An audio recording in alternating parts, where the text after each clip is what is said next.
Michael Tracey, welcome back to the show. Good to be back. Yeah, thank you so much for being on again. We actually did an interview a couple of years ago. We met at a Tulsi Gabbard event in New Hampshire, and I believe that was right as the primary season was kicking off.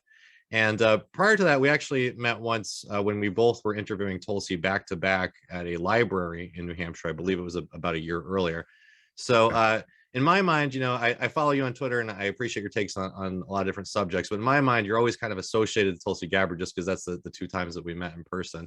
So I just kind of want to get your thoughts about Tulsi Gabbard's campaign, how it ended up, how she ended up endorsing Biden, because this is something that I spoke with recently to Nico House when he was back on the show. It was just the manner that Tulsi endorsed Biden. In my mind, it kind of shot herself in the foot because the phrase he'll be guided by the spirit of aloha, I think that was kind of a slap in the face of a lot of her supporters, and there was a lot of people kind of outraged about that. I think she also got some criticism because she didn't endorse Bernie, but that phrase in particular, I think kind of shot herself in the foot. That would be my take. But she also seemingly lately has been very critical of Biden. So I'm just kind of curious what your thoughts are on that endorsement and just what Tulsi Gabbard is up to currently. Well, from the very outset of the 2020 Democratic primary campaign, she said unabashedly, unambiguously that she was going to support the ultimate Democratic nominee. So you can argue that that assurance that she gave from the very beginning was a mistake. But I do recall it being a little ridiculous that people were so shocked and so outraged when she simply followed through on that pledge after having ended her own campaign, because there was a narrative, at least coming from certain quarters leading up to that point, that she was actually this Trojan horse candidate, that maybe she was going to run third party herself, even though she explicitly said all along that she didn't plan on doing that. Maybe she was even going to endorse Trump, was another theory you saw percolating. Jonathan Chait from New York Magazine, one of the most famously wrong pundits in the business, wrote an article in the fall of 2019, basically warning that Tulsi was on course to run as a spoiler to potentially harm, the ultimate Democratic nominee, even though it's not even clear that she would have siphoned more support from the Democrat than the Republican. So when you say she shot herself in the foot by making that endorsement, that would necessarily have to mean that she shot herself in the foot by saying that she would support the ultimate Democratic Party nominee, right? Because that was just a coming to fruition of what she had said she was always going to do. Now, I do recall at the time people being upset that she didn't endorse Bernie Sanders.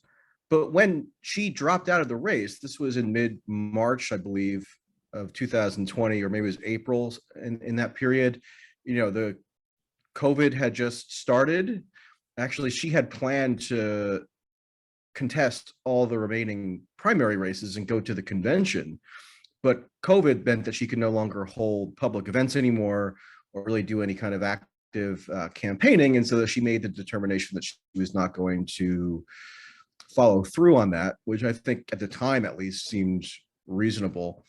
And when she endorsed Biden, the Bernie Sanders campaign at that point was doing something that I still think was actually somewhat disingenuous, in that they and their surrogates were hyping this possibility that Bernie could still be the nominee, even though he had just gotten wiped out in Michigan, the Michigan primary, which was basically this last stand of the Bernie campaign, because he had won it in 2016 against Hillary Clinton in this kind of dramatic fashion where none of the polls were predicting that he was going to win. Michigan would have had to have been a good state for him because it was sort of in keeping with his economic message about how he was going to oppose trade deals and all this sort of thing. So there was no more fertile ground for Bernie Sanders to prove that he was viable than to beat Biden in Michigan, and Bernie got wiped out in Michigan. So at the point that Tulsi endorsed Biden, Biden was the de facto nominee. I mean, there was no longer any real race. And yet the Bernie Sanders operation was still kind of actively raising funds and, kind of dishing out this misplaced hope to supporters I think really to just kind of continue cultivating its email list and data gathering operation.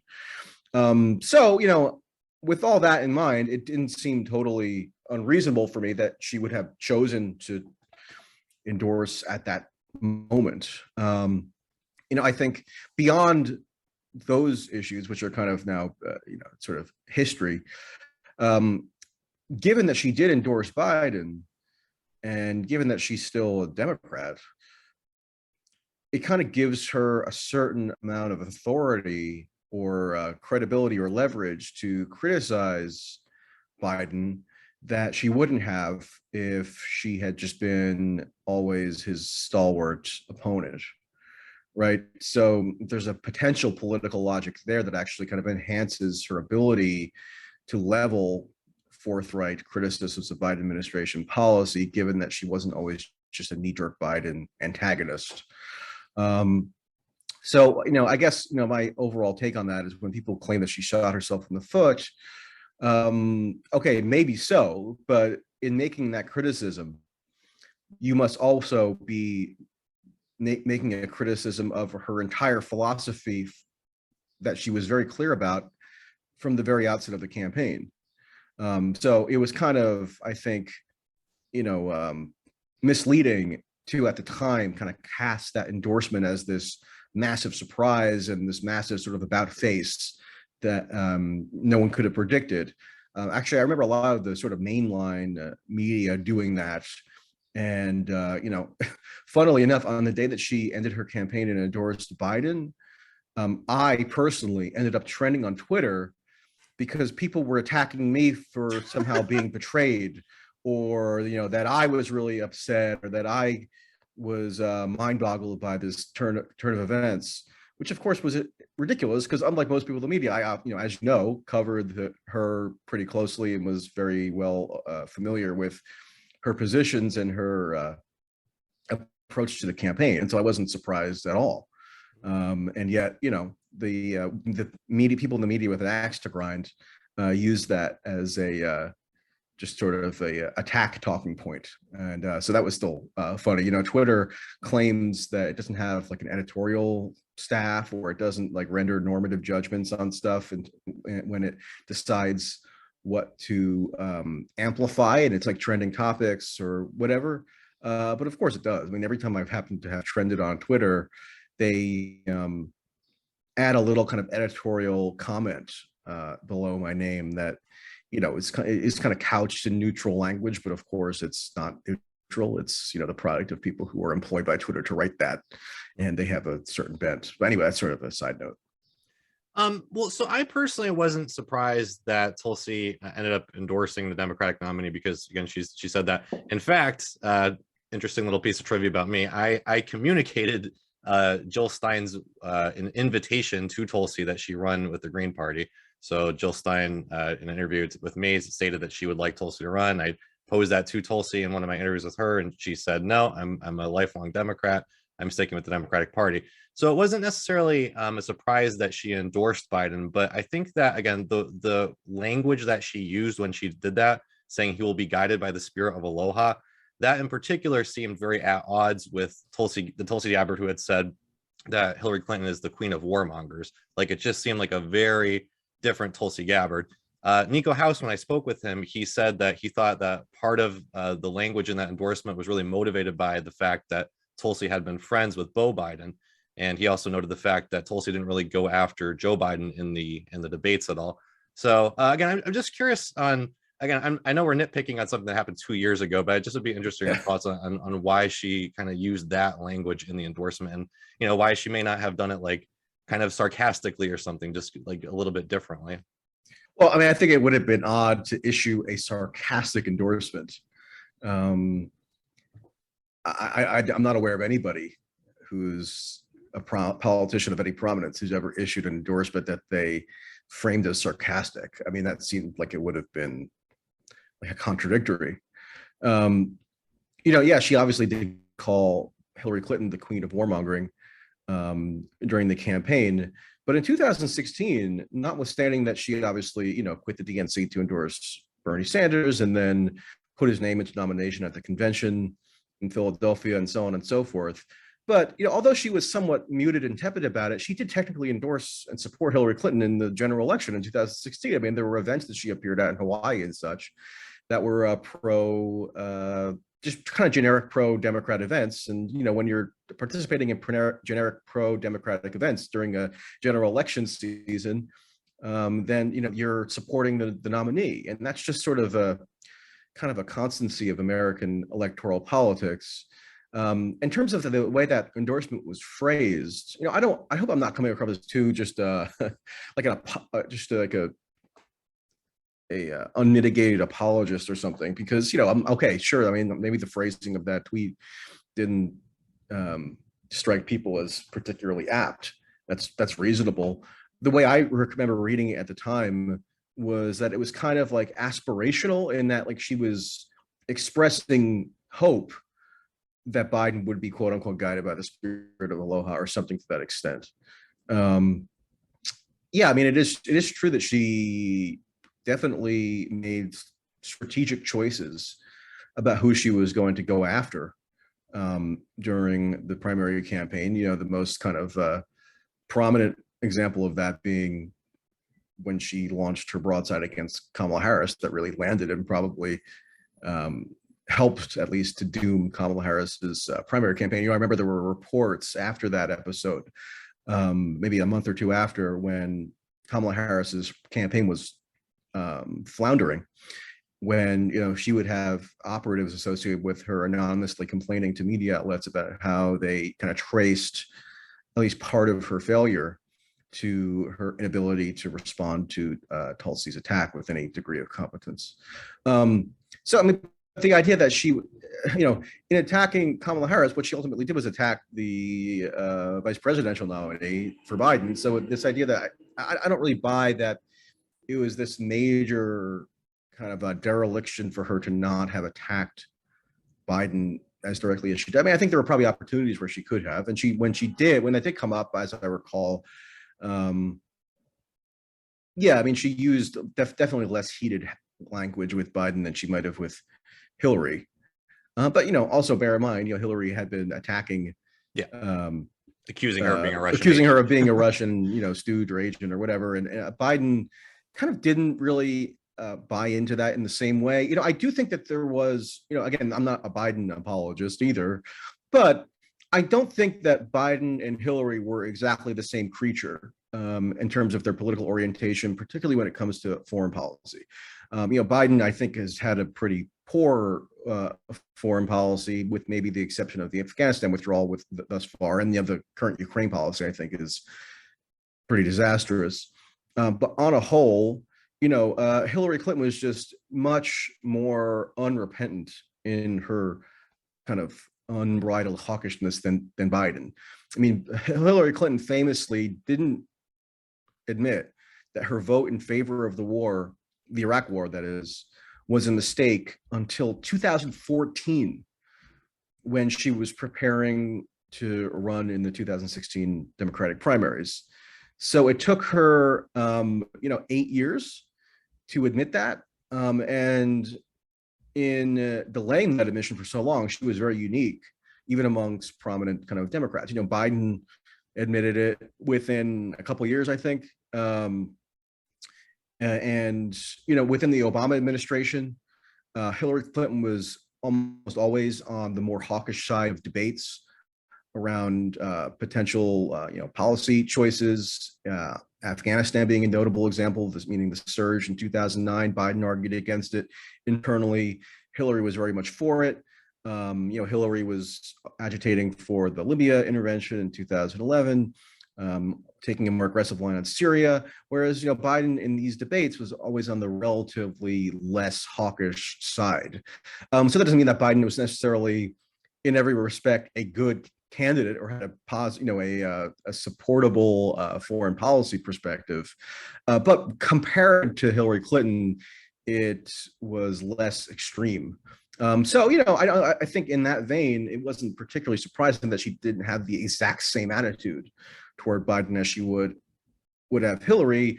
And yeah, I think there probably was a more personal connection between her and the Biden family. And I know she had met Biden himself on numerous occasions, just, serving in the House during the Obama administration. So, yeah, I mean, with any kind of political dynamic like that, you can't rule out that there's some personal component. I mean, there has to be, just in any human relationship. But clearly she's not tethered by that now, in the sense that it's somehow causing her to withhold her criticisms of Biden administration policy at present. So one reason that I really wanted to have you on today was to talk about the shift of the Democratic Party itself over the last decade or 15 years. I think you and I are about the same age, and in the mid 2000s, I was. How old are you? I'm 36, just turned 36. Okay, yeah, I'm 33. So I was marching against the Iraq War. I remember the 2006 midterm elections and the 2008 election very well, when the Democratic Party largely adopted a lot of anti-war rhetoric. I mean, there was still internal divisions about it, Joe Lieberman being a notable example, but there was a strong anti-war sentiment throughout the Democratic Party. I think that really helped propel Barack Obama to the presidency in 2008. And we get to the point now where with the $40 billion aid package to fund this proxy war, not a single Democrat voted against it in the House of Representatives or in the U.S. Senate, and that includes Bernie Sanders and the Squad and Ro Khanna, people who may have even made some statements that has suggested that they would not be in favor of this in the past. They all fell in line behind it, and the only people that voted against it were Republicans, people like Rand Paul and Thomas Massie.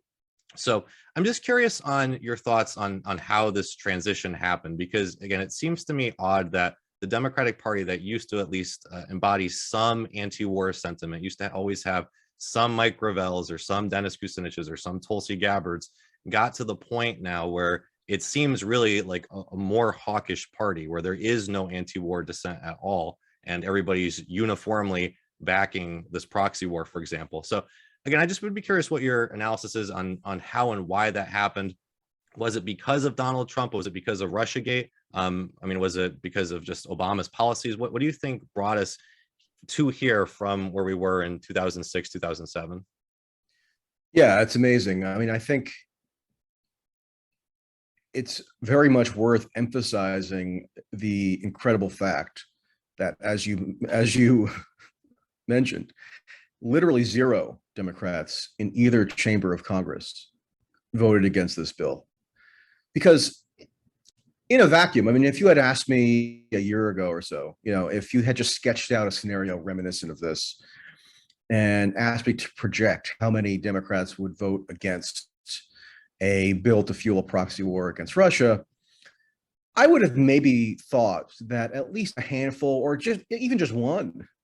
I mean, I thought a number greater than zero of Democrats would vote against it, because, especially in the House, you often have gadflies in both parties. I mean, Ron Paul would be the lone vote against a lot of foreign policy initiatives that the Republicans were backing in earlier eras. And you also had somebody like a Kucinich who, would likewise be in the extreme minority in voting against certain bills that were in the foreign policy domain. And although it was a small number, or although they were in the extreme minority, they still existed. Today, it's just been totally vaporized.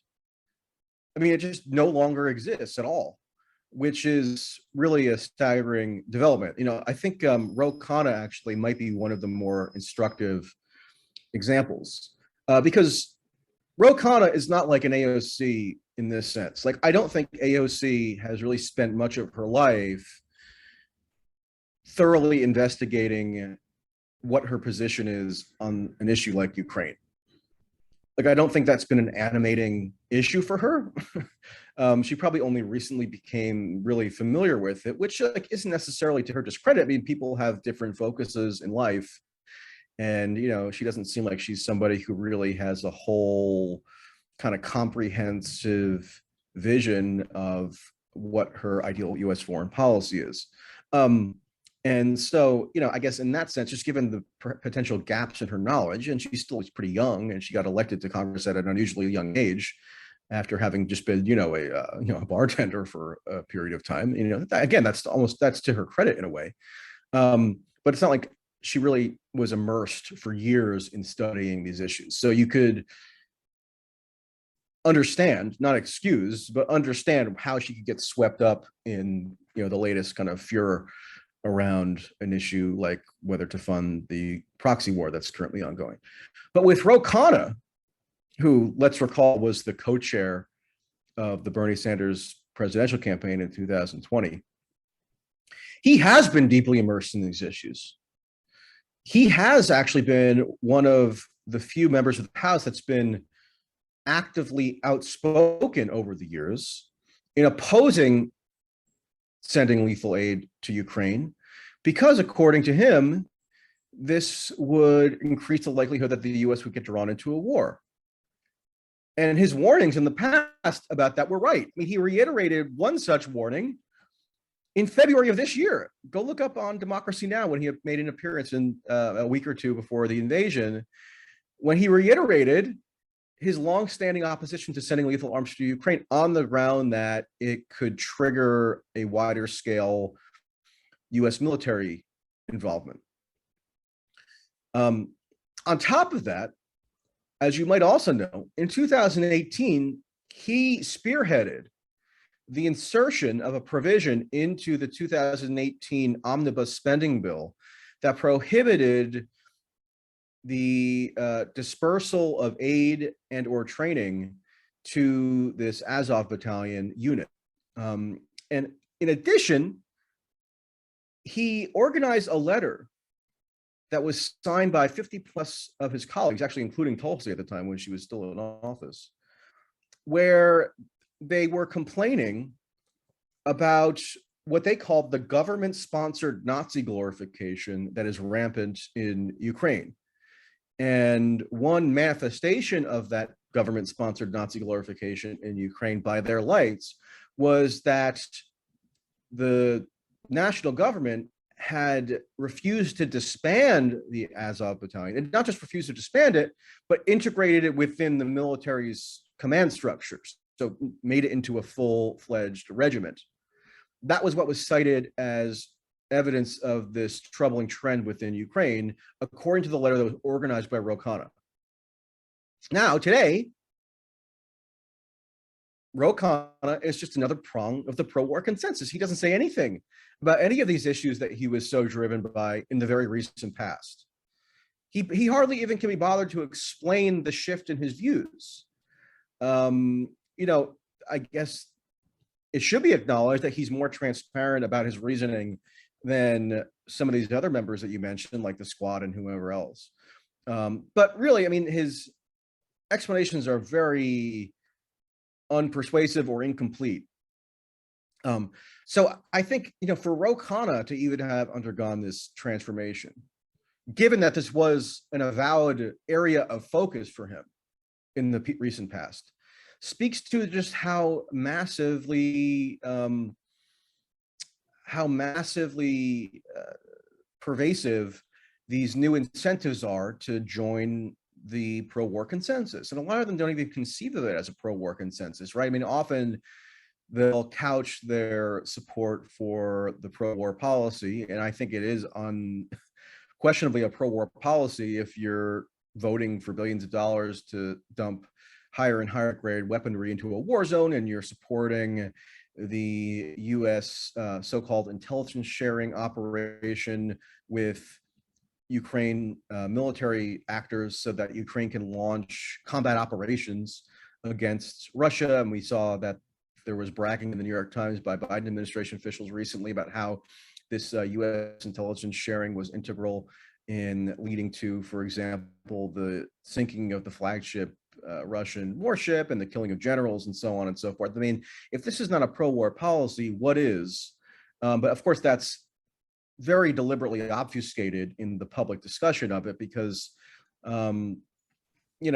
it's seen as sort of uncouth on the part of liberals, especially like self-avowed leftists like the Squad and whoever else, to be portrayed as supporting a pro-war policy. So they'll engage in all kinds of convoluted mental gymnastics and word games to deflect from what is the obvious reality, which is that they're supporting a pro-war policy. So again, if even Ro Khanna could be overcome with this pressure to support the pro-war policy, that shows you how kind of incredibly forceful that pressure really is. In terms of the kind of underpinnings of why this shift is happening, kind of getting back to the kind of broader question that you posed, I think there are a number of aspects to this. Bernie Sanders in 2012 voted against this bill called the Magnitsky Act.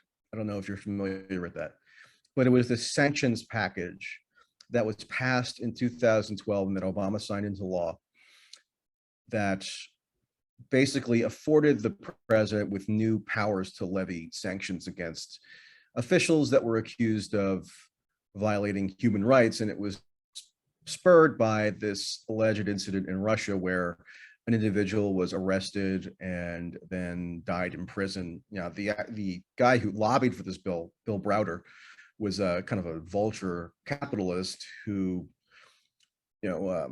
flooded into Russia after the dissolution of the Soviet Union and, basically made a fortune on monetizing the sudden liberalization of the economy. And one of his associates was then, like I said, investigated by the police and ended up dead. And Bill Browder spun it into this whole tale about how Putin was seeking retribution against him for being an opponent or something, even though Bill Browder had actually buttered up Putin in the early 2000s and said what a wonderful leader he was, because at the time it was conducive to his financial interests in running his hedge fund business. But anyway, this somehow culminated in a law passed by Congress to vest the president with new sanctions powers. And it was targeted at Russia, although it could apply in other countries. And Bernie Sanders was one of the very few senators, I think he was one of 3 or 4, who voted against it in 2012. Now, can you imagine Bernie Sanders staking out a position today, which put him in the extreme minority in opposing a bill or any kind of measure that was ostensibly targeted against Russia? It's almost unthinkable. Of course you wouldn't, unless something totally unexpected were to happen. And part of that, I think, is explainable by what happened in that period between 2012 and today. In 2016, as I probably don't have to remind you, we saw the birth of this narrative that completely captured the Democratic Party and the liberal left media, which is that the number one fascist menace who's ever taken power anywhere in the world, Donald Trump, who they would call, everything from a literal Nazi to a genocidal maniac to, every name in the book, they attributed his very presence in office to Russia. They claim that Putin interfered in the election, not just with light interference to, send out some social media memes, but they ended up convincing supermajorities of Democratic voters as late as 2018, to my knowledge. It might have been later as well, where supermajorities of them would say that not only did they think that Russia could interfere, they think that Russia actually fabricated vote totals to get Trump in office. So this became a hardline, deeply ingrained view within the Democratic Party. I remember when I worked at the Young Turks, for a strange period in 2017 to 2018, I would go around to these town hall meetings that were, suddenly in vogue because the idea was these new groups like Indivisible and other sort of resistance-oriented groups were sending out supporters to go kind of confront Republicans, members of Congress at these town hall meetings. And I went to a bunch of them in all throughout California. So Southern California, Central, and Northern. And almost every town hall that I went to where these local Democratic activist groups had organized to have a major presence there and, cause a ruckus, almost all of them were dominated by the issue of Russia. Even meetings that were nominally about like healthcare or something would end up being overtaken by questioners who were ranting about Russia.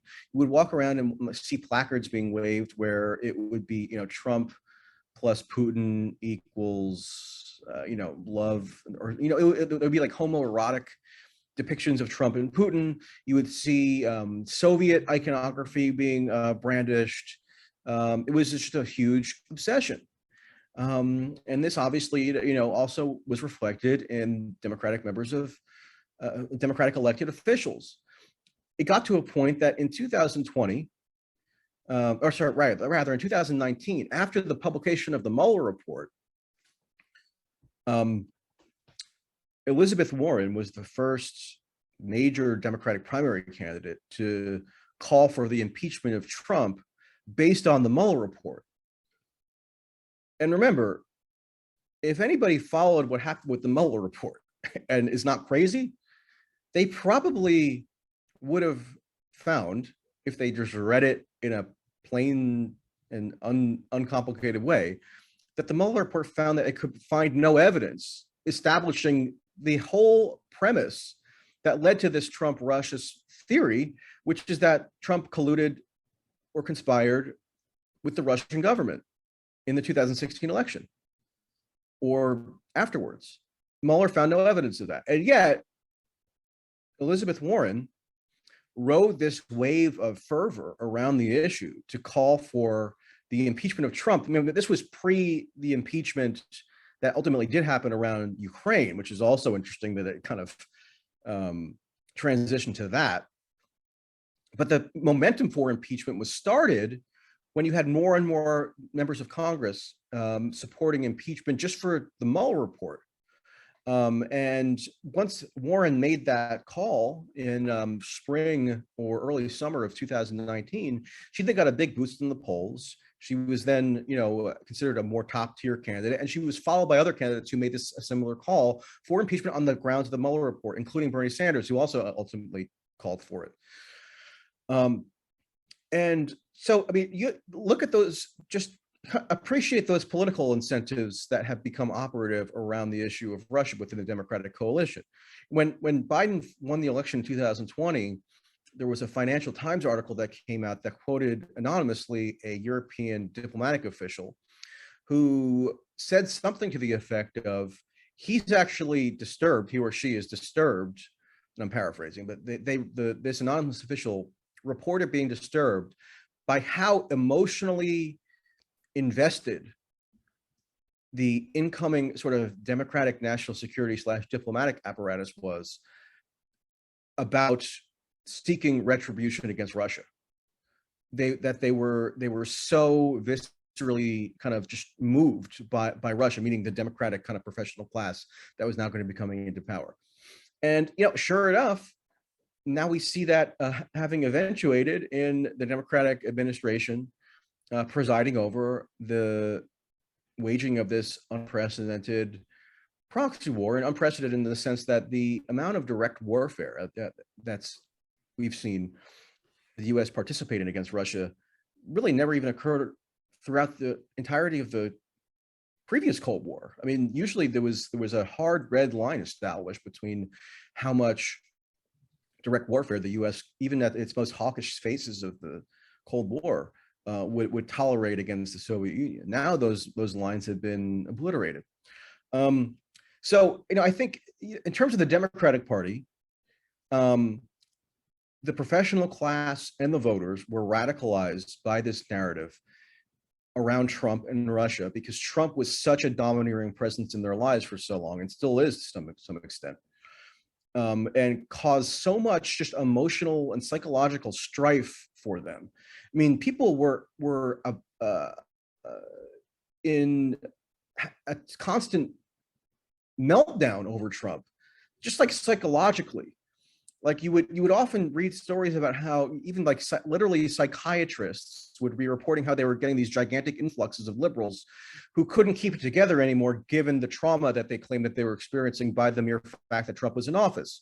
It was common for you to hear stuff like what AOC said in 2019, which is that these immigration detention centers were actually concentration camps, and that the concentration camp regime was being run by Trump, who was abetting Nazis if he wasn't a Nazi himself. And so this was very extreme stuff. I mean, this had a real impact on the psyche of the party. And so I think that really, it goes a long way in explaining why they're so radicalized right now, why there's such uniformity of opinion right now. A lot of it does, I think, stem from the potency of the domestic narrative that prevailed under Trump, where Putin wasn't just this puppeteer of Trump and have installed him into office, but he was also just depicted as being this geopolitical foe number one, like their arch nemesis, because he was also allegedly exporting right-wing extremism or right-wing insurrectionism or insurrectionary kind of fervor all around the world. So Putin was at various times accused of somehow being behind Brexit, being behind Le Pen in France, being behind other movements in Europe that were perceived as somehow, sympathetic to Trump, Orban, and all this. And so, these Democrats who now are so fluent in this rhetoric of, protecting liberal democracy and defending norms and institutions and so on and so forth, they pitted Putin as their chief antagonist in that whole kind of framework.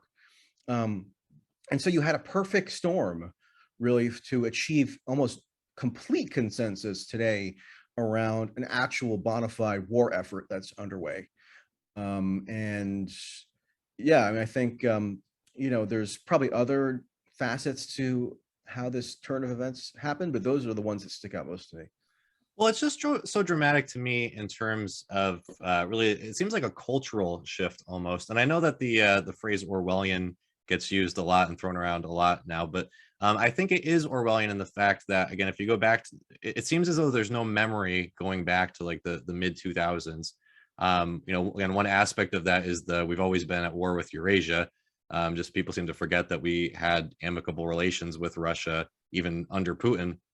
But also, there's just so many factors I remember in 2005, again, like 500,000 people in the streets protesting, not just specifically against the Iraq war, but also really against the Bush administration, against neoconservatism. There was a heavy skepticism of government, of this sort of putting things in these black and white terms, like, we're on the side of freedom and you're either with us or against us. A lot of like normal folks and a lot of Democrats, a lot of liberals really push back against framing things in those ways. And also, I remember a lot of folks pointing to the fact that the Al-Qaeda really stemmed out of the fact that we had backed the Mujahideen and armed and funded the Mujahideen to fight Russia. Yeah, that photo of Donald Rumsfeld shaking Saddam Hussein's hand was everywhere. I mean, you saw it wherever you looked on the internet, on these like liberal forums and whatever. Exactly. So again, it just seems as though there was like a heavy critique, again, of U.S. foreign policy, of intelligence agencies, of, again, neoconservatism. And now that's been completely flipped around where, George W. Bush could almost run in the Democratic Party and possibly win. It's just it's crazy. Like sometimes I think I'd like to just like sit down some liberals and have them watch an episode of The Daily Show from 2005 just to get like what their reaction would be. So again, I'm like, isn't that like a major factor as well? Like it seems almost like a cultural shift where people have been completely turned around 180 degrees to support policies and, again, like support just like the idea of, we're fighting for freedom. It's about democracy versus authoritarianism. It seems as though they've really embraced that concept that they would have been against 15 years ago. Well, yeah, I mean, Liz Cheney and Adam Kinzinger are the two Republicans that liberals valorize the most, and they also coincidentally happen to be two of the Republicans with the most hardcore neocon-oriented foreign policy views. And I don't think that's it actually is a coincidence. I came of age, obviously, as well, during the Iraq War. That was the formative event for me in kind of shaping my political consciousness. And in hindsight, I've more and more come to the realization that a huge amount of what appeared at the time to be anti-war sentiment, a huge amount of what appeared at the time to be a really kind of full throttle activist spirit in opposing the war, because although the war obviously was ultimately launched in 2003, there was a significant opposition to it, not just among activists, but also within the media, within Congress, where you had something like 30, I think, senators vote against the Iraq war, all Democrats and one Republican. And what I think is sort of incontrovertible is that a huge percentage, I'm not saying all of it, but a huge percentage, more than I would have appreciated contemporaneously, of that sentiment was probably based on just a partisan reflex. I mean, I think a lot of people just didn't like Bush. They had cultural qualms with Bush. There's such a cult of personality around every president now, pro and con, right? I mean, we're all supposed to have these really passionate beliefs about the president as like a personage, right? I mean, Trump was probably the apex of that because his personality traits were so dominant and basically just informed how everybody thought, what everybody thought he was doing in office. I mean, this is why there's such confusion around what the Trump administration's policy on Russia actually was, where he actually exceeded Obama in taking extremely consequential antagonistic actions toward Russia, such as sending arms to Ukraine, lethal arms, at the behest of Lindsey Graham and John McCain in 2017. But that's basically ignored because what is it that it informs the perception of Trump's governance for the vast majority of kind of people who are aware of this thing? It's just his rhetoric, it's his tweets, it's his style, it's his crass affectation. And every now and then they can isolate an example of him saying something that rhetorically maybe seems slightly positive or weird about Putin, and then that gets extrapolated into a firm conclusion about how he was supposedly soft on Putin, which obviously just is not true on any level if you look at the actual policy, but people aren't interested in that. So yeah, I think that in 2000, I think we can only really conclude in hindsight that a lot of the anti-war sentiment that we would think was just about the war itself really was just about partisanship. And that's a pretty damning indictment, I think, of American political culture. Because, although there was no invasion as large scale as Iraq under Obama, there were plenty of actions that he took, with Libya and Syria and Afghanistan and so on, that could have generated at least some street mobilization to oppose, but it didn't happen. And today, again, the anti-war movement, such as it existed, is totally neutered. Yeah, I think one of the explanations for it is that we probably overly assumed that the anti-war movement of the early 2000s was driven by genuine anti-war belief and not kind of completely entangled with this kind of partisan reflex. That said, even if there must have been some percentage of it that was actually driven by anti-war sentiment, right? I just think it was probably overstated.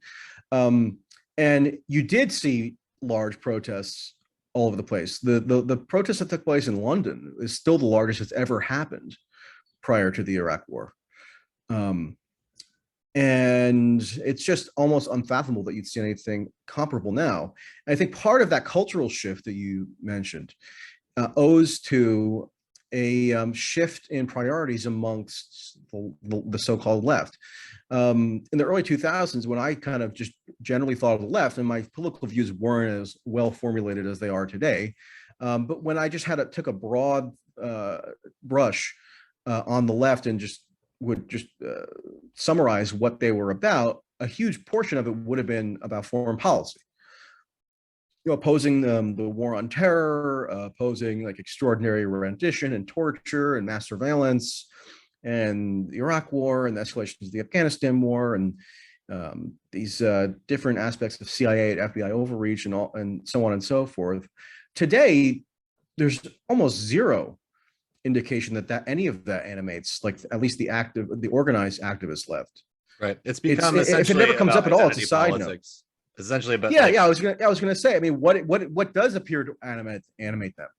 Well, I mean, we have some evidence based on what happened in 2020. In 2020, it was giddily proclaimed, including by the New York Times, that the protest movement that broke out after George Floyd was the largest protest movement in U.S. history, and I covered a lot of it. I mean, I went and talked to people who had been in these kind of protest/riot areas, and on and on and on. And so if that issue, and I'm not saying that the issue of police violence is unimportant, but clearly that protest movement expanded well beyond just being about police violence. I mean, you go to one of those protests and it would be, dominated by somehow people chanting about trans stuff. It would be about just the kind of intricacies of these different kind of racial speech codes that people had to now abide by. It would be about, coercing sports teams into choosing different mascots and names, and, getting corporate brands to signal their solidarity, and on and on and on. And I think that's a pretty, unmistakable reflection of where the priorities lie in this same activist community. It's all about different identity issues. I don't think today you could ever hope, at least under current circumstances, to have a large-scale movement that is, oriented around the left, that was not largely based on this whole multiplicity of identity-related preoccupations. And so, the war stuff and the mass surveillance stuff and, the CIA, FBI overreach stuff, all that's pretty much gone by the wayside. And in fact, the left, mostly the liberals, but also tacitly in a way, the left were abettors under the Trump administration of rejuvenating the intelligence services, kind of presenting them as leaders of the anti-Trump resistance. And they would excuse or even outright support incredibly unprecedented actions that were taken by the national security state to undermine Trump because they didn't like Trump. So, for example, in 2017, after Trump fired Comey, the FBI director, this guy, Andrew McCabe, who had been the deputy director, took over as the interim director for a time. And McCabe launched a criminal investigation into Trump when Trump was sitting as president. This is the FBI director launching a criminal investigation against the incumbent democratically elected president on the ground that McCabe thought or speculated that Trump's foreign policy views, so not anything that Trump had done, just his expressed foreign policy views with regard to Russia, were intrinsically a threat to national security. That's what the FBI did in 2017. And have you heard much consternation about that amongst these left liberal types who, at least in theory, maybe in a different era, would have claimed some kind of aversion to this, FBI overreach and intervention into domestic political affairs? I didn't hear much about it at all. I mean, I wrote a column about it, but, I'm one guy and I'm, not, I don't have very much reach compared to others. So, yeah, I mean, I think, again, we have a number of different factors here that have coalesced into, I think, what you rightly call a huge cultural shift particularly in the composition of the left, the activist left, and their kind of appendages in the media, that just makes it no longer the in thing to oppose war. In fact, this war is often framed as a endeavor that will actually promote left-wing type goals or left liberal goals. Well, they'll say that one of the new modes of talking about foreign policy that's become popular in the Democratic Party is to say that the U.S. needs to have a global strategy that's tailored to opposing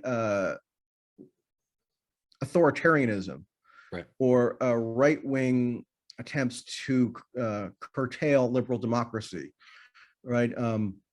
And of course, Putin was situated as the number one offender in this respect. And so, you'll have like vaguely leftish sounding justifications cited for why this latest U.S. military intervention must be unambiguously supported. And this isn't entirely new. I mean, even during the Iraq War, there were more liberal-oriented arguments made for why Bush's war ought to be supported. But I think, today it's sort of different because there's just nowhere near anything like even the dissension that you saw during Iraq. So, I mean, if Bernie Sanders can vote for the $40 billion in war funding, I haven't actually seen him explain that vote. I mean, curiously, a lot of these people seem muted in giving any kind of rationalization for what they've done. But I'm assuming that he would probably invoke this whole framework that actually was part of his foreign policy paradigm in the 2020 campaign, which is that the U.S. needs to oppose global authoritarianism, and needs to, which they were blaming at the time Trump for being like a component of. And yeah, I'm sure that's how he would frame his support for this bill. So yeah, it's just one reason why the current consensus is so intractable is because you have tons of different angles with which that consensus can be fortified, ideologically. So the Republicans, a lot of them have revived a lot of their sort of ancestral anti-Soviet hysteria, where you had Ted Cruz yesterday or the day before justifying his vote for the war based on this idea that Putin is trying to reconstitute the Soviet Union. Tom Cotton has said similar things. And then you have, liberals who are just in this frenzied anti-Putin state no matter what happens. And then even on the left, you have these kind of convoluted arguments about how, the ideal left-wing foreign policy is to be like this active promoter of anti-authoritarianism throughout the world, whatever the hell that means in practice. I mean, I don't know how that would actually work in a way. Yeah, exactly. So yeah, I mean, that's why I think the consensus is so unwavering, really, because it has many different angles with which people with different ideological bents can fortify it. Well, I don't think it's surprising that Bernie Sanders hasn't really defended his vote, or really, talked at, I don't think really at great length about Russia. Although I remember there was one instance where he was quoting John McCain on the Senate floor, I think in favor of sanctions against Russia. But he also didn't really explain. He didn't really explain what his position was about Julian Assange at all during the 2020 campaign, even when he was asked point blank by journalists. So, Julian Assange in particular, and I think he's a good example of prosecution against free speech that has gone in line with with the Russia hysteria. Because I think even though he's being prosecuted on what happened in 2010 and exposing U.S. war crimes, I think a lot of support from liberals is due to the fact that he was kind of seen as being in the same camp or helped Donald Trump get elected, collaborated with the Russians. And since 2016, we've seen just an extension of this censorship, seeing people getting deplatformed, first on the right, people like Alex Jones and Nick Fuentes. But, that kind of proceeded from there to the Free Thought Project. And then recently, since the invasion of Ukraine, we've seen RT and Sputnik get banned throughout the West. We've seen many different journalists lose their whole libraries of their content. Lee Camp had his podcast deleted, even though his podcast had nothing to do with his RT show. Recently, we saw several different people get kicked off of PayPal. So Caleb Maupin, Mint Press News, Consortium News, they all got kicked off of PayPal. And you could theorize that that had to do with their positions in regards to Russia.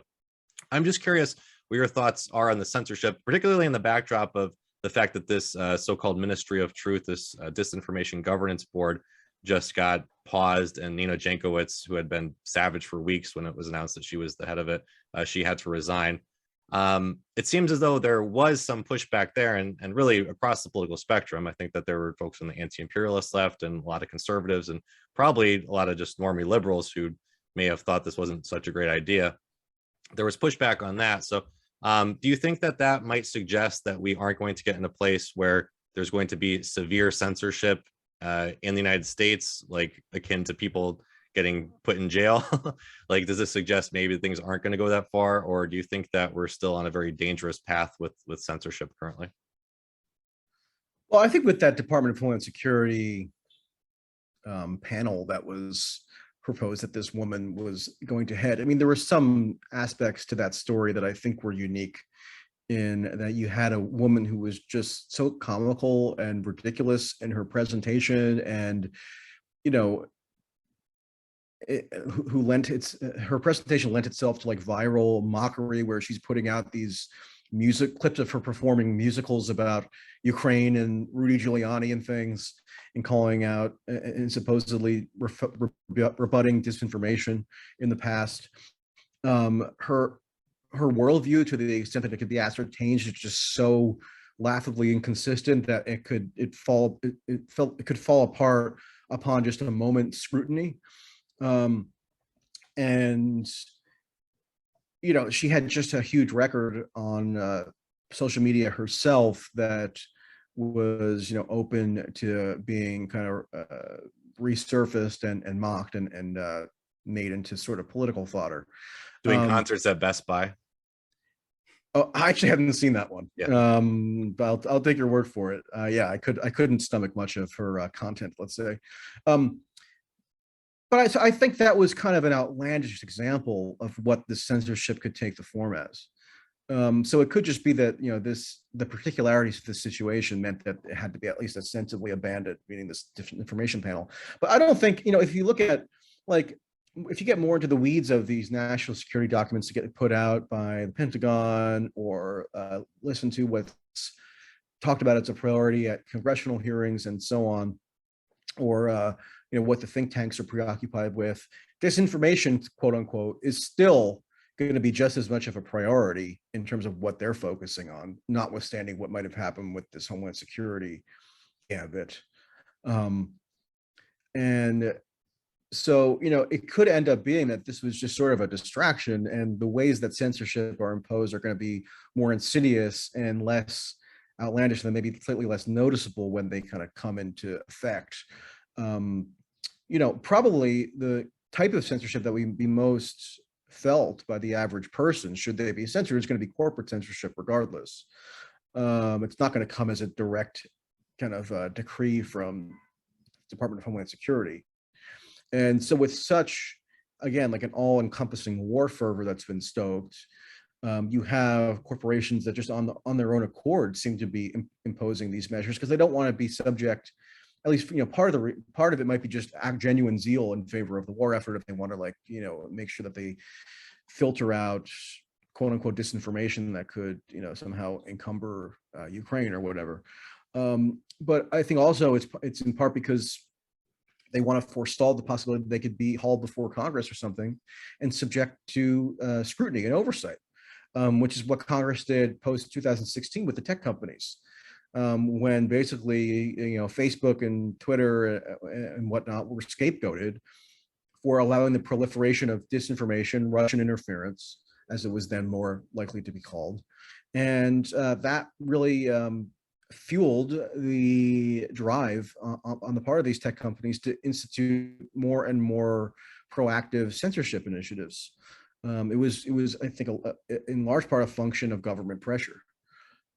So that kind of pressure can still be doled out, even if it doesn't necessarily take the form of something as ridiculous as this woman running around singing musicals about disinformation, and she also happened to work for the Ukraine government recently as a communications advisor, strategic communications. I mean, this woman was sort of a parody, but there's going to be less overtly inane, probably, manifestations of this censorship push that probably could be more effective than when there's no distraction for based on a figurehead that has made herself like a mockery of herself, like this woman who had to just step down.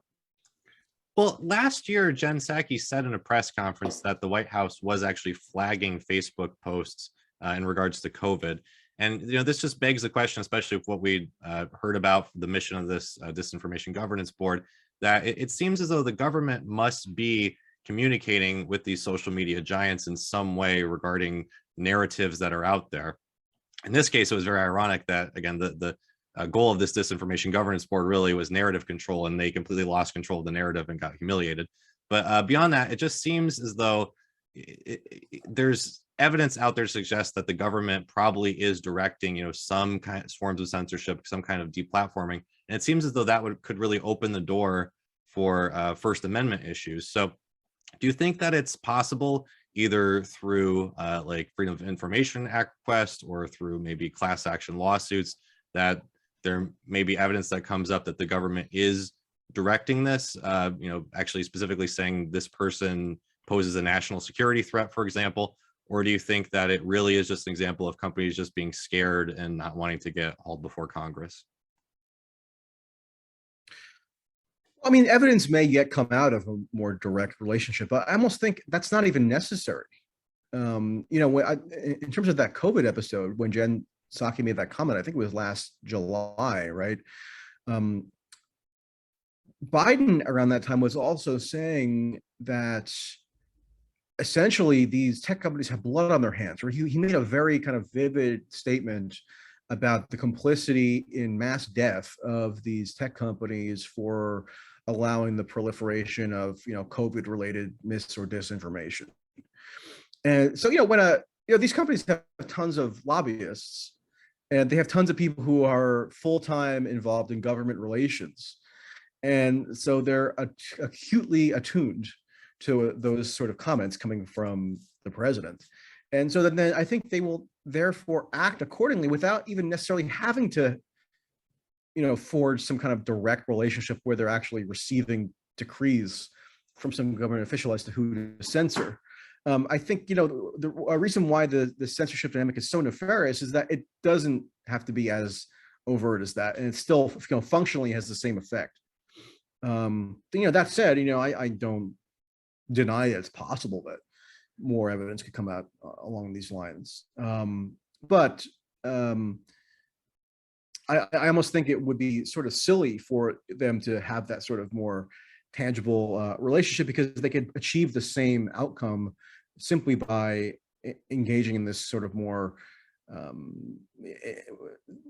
issuing implicit threats, right? Or issuing threats that aren't as concrete, that then could be uncovered later in some sort of expose, as Biden was on the phone with Mark Zuckerberg telling him who to ban. I doubt it works quite like that. Also bear in mind that these lobbyists that work for the tech companies are in the revolving door where they go back and forth between government service and the private sector. So they already sort of know, they've already been sort of habituated into what to do that is in line with the kind of the dominant sentiment in the government. Like I said, could it eventually come out that there's something more tangible in terms of these censorship dictates that's happening between the government and the tech companies? Sure, but I don't even think it needs to be that blunt in order to be just as insidious. Well, Michael, I know we've gone over an hour. I did just have one patron question for you, if you have another minute. Okay. It's a bit random. It says, I'm just wondering, why didn't you change your Twitter name when Trump retweeted you and Max Blumenthal did?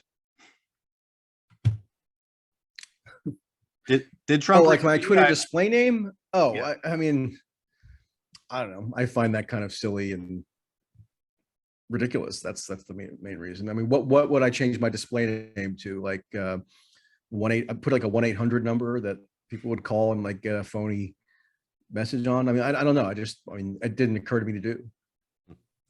Well, Michael, again, I really do appreciate you being on the show today and talking about all of these different subjects. I'd love to have you back on some point in the future to go over this again. It seems as though the news is really speeding up lately, and there's not really a slow news day. And every single day, there's just something ridiculous coming out, especially in regards to what's happening in Ukraine. So, again, I'd love to have you back on at some point in the future. For folks out there who would like to follow you and support you, how can they do that? Yeah, Twitter, mtracey, mtracey.substack.com. Those are probably the main two places you can go. Awesome. Well, thanks again. I really do appreciate it. And hopefully I can have you back again sometime soon. Okay, sounds good. Bye-bye.